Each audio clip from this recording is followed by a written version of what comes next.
Assalamualaikum warahmatullahi wabarakatuh.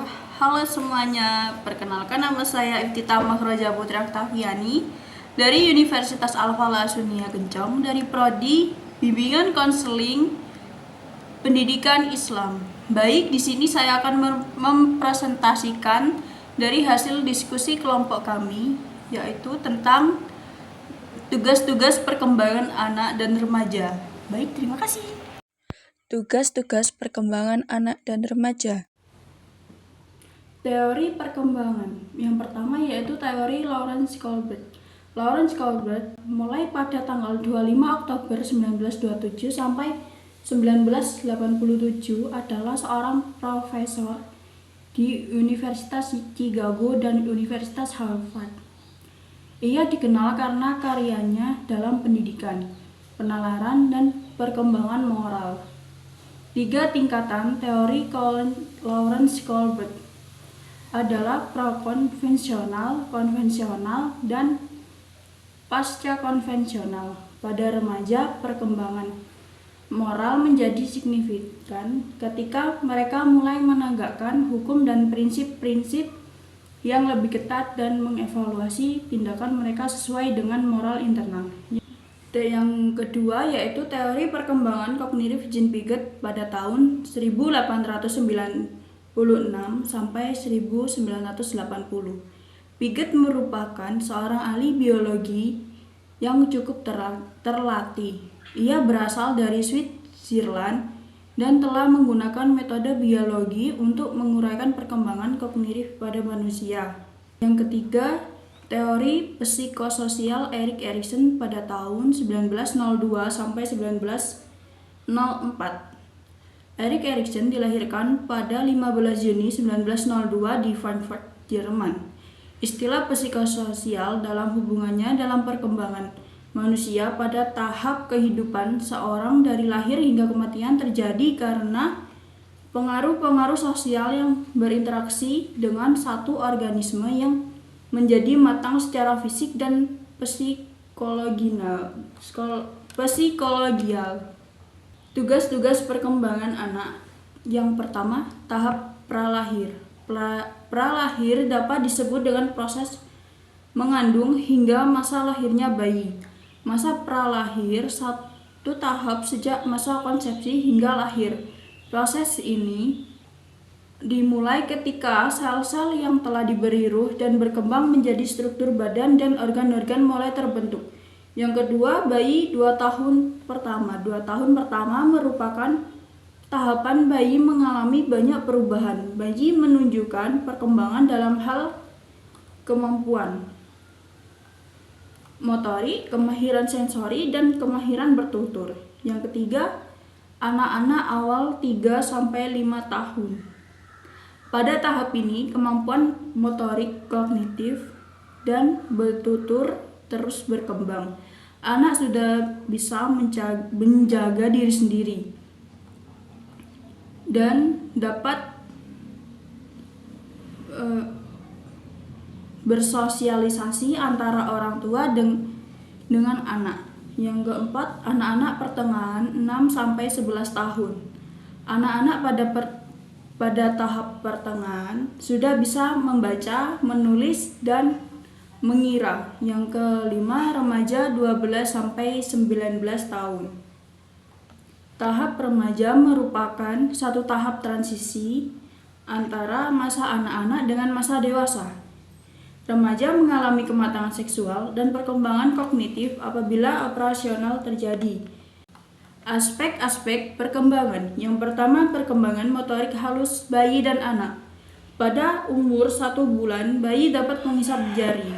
Pada 3 bulan, bayi dapat mencapai objek di depan mata. Pada 1 tahun, anak dapat memegang objek besar dengan menggunakan ibu jari dan jari telunjuk.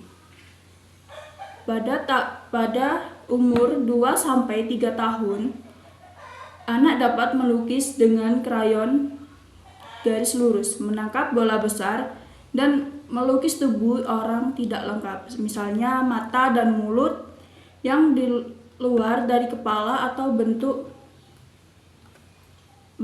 yang mewakili. Pada tahun 3-4 tahun, anak dapat melempar bola sambil gerak. Perkembangan sosial dan emosional. Perkembangan sosialisasi anak usia dini ditandai dengan kemampuan untuk beradaptasi dengan lingkungan sekitar. Mereka mampu menjalin pertemanan yang melibatkan emosi, perilaku, dan pikirannya.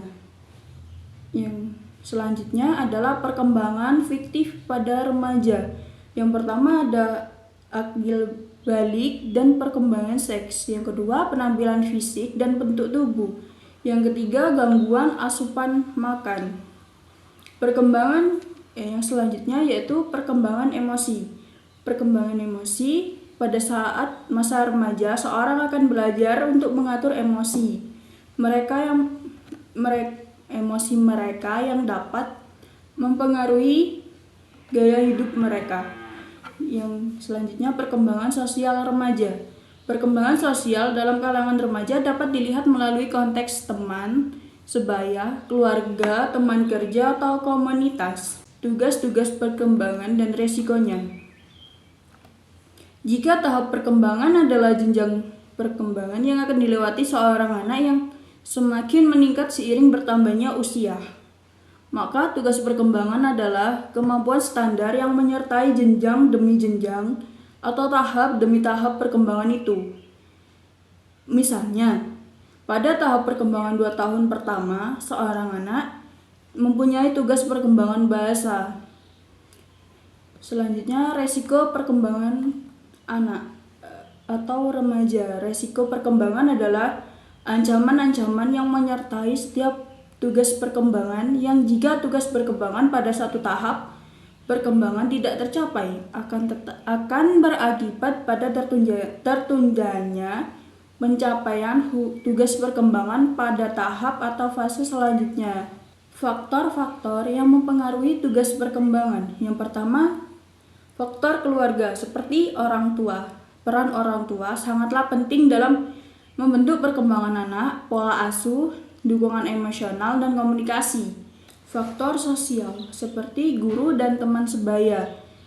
Semisal kalau guru itu dapat mengembangkan potensi akademik dan sosial siswa. Metode pengajaran, dukungan, dan interaksi di kelas dapat mempengaruhi inovasi belajar dan perkembangan kognitif. Pada teman sebaya, hubungan dengan teman sebaya di sekolah penting dalam mengembangkan keterampilan sosial, kerjasama, dan resolusi konflik. Faktor media dan teknologi. Faktor media sosial bisa berdampak pada remaja dengan cara berkomunikasi dan membentuk identitas mereka. Mereka bisa jadi sumber informasi dan referensi bagi anak muda. Konten media seperti televisi, film, dan video game berpengaruh pada pola berpikir remaja, perilaku, ekonomi.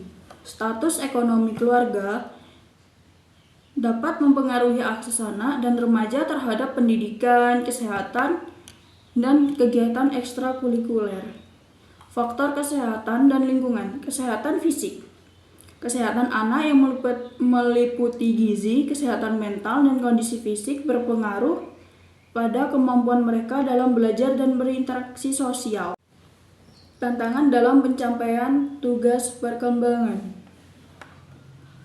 Yang pertama, gangguan emosional dan psikologis. Mungkin sulit bagi anak-anak dan remaja yang mengalami gangguan emosional seperti depresi atau penyesalan untuk melakukan tugas-tugas yang berkaitan dengan pertumbuhan dengan cara yang sehat. Yang kedua, keluarga tidak mendukung. Dinamika kelompok yang tidak seimbang atau perilaku yang tidak memuaskan dapat menghambat perkembangan emosi dan sosial anak. Yang ketiga, keterbatasan akses pendidikan. Kurangnya pendidikan dapat menghambat perkembangan kognitif anak-anak dan remaja dan mencegah mereka mencapai potensi penuh mereka. Yang keempat, tekanan sosial. Tekanan dari teman sebaya atau media sosial dapat mempengaruhi bagaimana remaja mengembangkan identitas mereka dan membuat keputusan penting untuk masa depan mereka. Pengaruh lingkungan terhadap perkembangan anak dan remaja. Yang pertama, pengaruh keluarga. Keluarga merupakan kelompok sosial yang pertama tempat anak berinteraksi. Pengaruh keluarga dalam pembentukan dan perkembangan kepribadian sangatlah besar, artinya banyak faktor dalam keluarga yang ikut berpengaruh dalam proses perkembangan anak. Yang kedua, pengaruh sosial. Pengaruh keberadaan sosok seorang guru yang paling penting terhadap proses belajar dan sosialisasi anak. Tampak pada kapasitasnya sebagai model atau teladan siswa akan mengaruhi perilaku maupun sikap guru yang mereka lihat sehari-hari di sekolah. Yang ketiga, pengaruh budaya.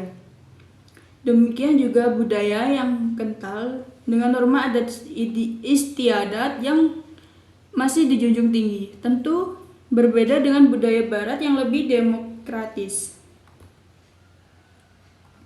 Pengaruh teknologi dan media. Dalam teori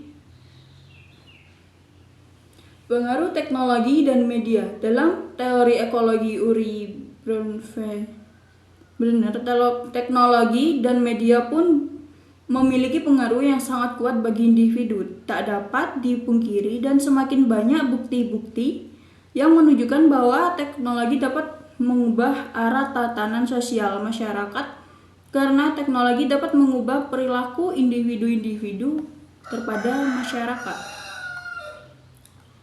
Kesimpulannya, tugas-tugas perkembangan pada anak dan remaja memerlukan dukungan lingkungan yang sehat dan peran aktif dari keluarga, sekolah, serta masyarakat.